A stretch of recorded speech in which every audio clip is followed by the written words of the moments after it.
Pock के नाम पर भ्रम की दुकान शुरू हो गई है। कहीं माइक लेकर लोगों को अलग अलग बातें बताई जा रही है, तो कहीं पर लोग जो है बदजुबानी पर उतर आए। लेकिन इसके पीछे का सच क्या है, इस रिपोर्ट से आपको बताते हैं।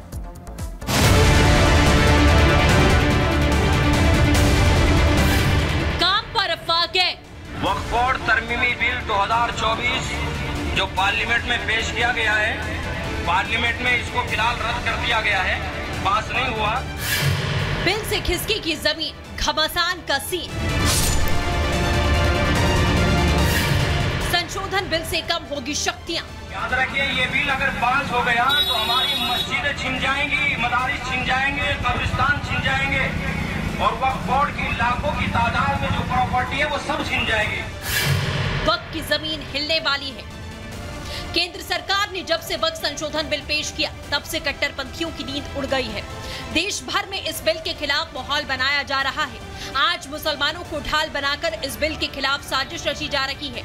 लेकिन इस बीच राजधानी दिल्ली से एक वीडियो सामने आया, जिसमें कुछ युवक हाथ में माइक लेकर लोगों से सुझाव देने की अपील कर रहे हैं। लेकिन ये सुझाव कब लोगों को भड़काने का काम ज्यादा कर रहे हैं।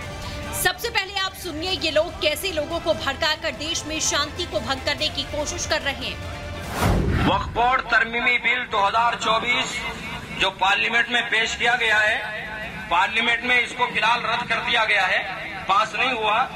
ज्वाइंट पार्लियामेंट्री कमेटी के अंदर ये मौजूद है और ज्वाइंट पार्लियामेंट्री कमेटी ने राय मांगी है, तो इसलिए तमाम हजरात से, तमाम खातीन से, तमाम मर्दों से, बहन भाइयों से सबसे गुजारिश है कि सब अपनी अपनी राय पेश करें। याद रखिए, ये बिल अगर पास हो गया तो हमारी मस्जिदें छिन जाएंगी, मदारिस छिन जाएंगे, कब्रिस्तान छिन जाएंगे और वक्फ बोर्ड की लाखों की तादाद में जो प्रॉपर्टी है वो सब छिन जाएगी। तो इसलिए आज बेदारी का सबूत दें। सुना आपने कैसे ये लोग आम जनता को भड़काने का काम कर रहे हैं। सवाल ये कि कौन है ये लोग जो देश की शांति में खलल पैदा करना चाहते हैं। राजधानी दिल्ली का ये वीडियो जंगल में लगी आग की तरह फैल रहा है। अब इस पर बीजेपी नेता निशिकांत दुबे ने वीडियो शेयर करते हुए एक्स पर पोस्ट करते हुए कहा कि वक्फ संशोधन विधेयक संसद की संयुक्त समिति के पास विचाराधीन है। मैं खुद इसका सदस्य हूँ। ये वीडियो देखकर मन विचलित है। पूरे बिल को कम से कम 100 बार पढ़ चुका हूँ। इस बिल की कौन सी धारा में मस्जिद, कब्रिस्तान, दरगाह, मदरसा पर सरकार कब्जा करने का कानून ला रही है। झूठ की बुनियाद, वोट बैंक की राजनीति और मोदी विरोध की अंधी राजनीति ने देश के एक वर्ग विशेष के मन में लगातार नफरत पैदा करने की कोशिश की है। वक्फ जिसकी बुनियादी पैगंबर मोहम्मद साहब ने गरीबों के लिए रखी, वक्फ की पहली कमेटी गैर मुस्लिम ने बनाई। उनके आदेश पर मुस्लिम समाज गरीब मुसलमानों के हित में सोचकर कमेटी को बताता। लेकिन वही मुसलमानों के हिमायती बनने वाले और AIMIM के प्रमुख असदुद्दीन ओवैसी ने एक बार फिर से राग अलापना शुरू कर दिया। एक बार फिर से भाईजान मुसलमानों को भड़काने का काम कर रहे हैं। सुनिए। याद रखो, अगर ये खुदा ना खास्ता कानून बनेगा तो सिर्फ काशी मथुरा नहीं, कोई मस्जिद नहीं बचेगी भारत में जो झगड़े शुरू हो जाएंगे। मस्जिदों को बंद कर दिया जाएगा। कलेक्टर बोलेगा नहीं मस्जिद नहीं है, खानकाहों को, दरगाहों को बंद कर दिया जाएगा। इस तरह का गंदा कानून नरेंद्र मोदी बना रहे हैं।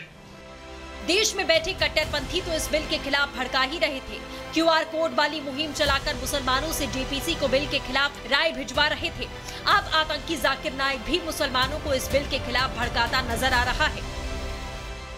211 million Muslims in India, and that's approximately the statistics of the government also. 14.6% of the Indian population, they are Muslim. Even if 5 million Muslim, even 2.5% of the Muslim, if they send the objection and they reject this Waqf board amendment bill, it will be stopped. आतंकी जाकिर नाइक के भड़काऊ video पर BJP ने करारा हमला बोला। BJP प्रवक्ता गौरव भाटिया ने जाकिर नाइक को औकात में रहने की नसीहत दी। उन्होंने दो टूक कहा कि अगर आतंकी जाकिर इस मामले पर बोलेगा तो उसकी गिरबान पकड़कर उसे भारत लाया जाएगा।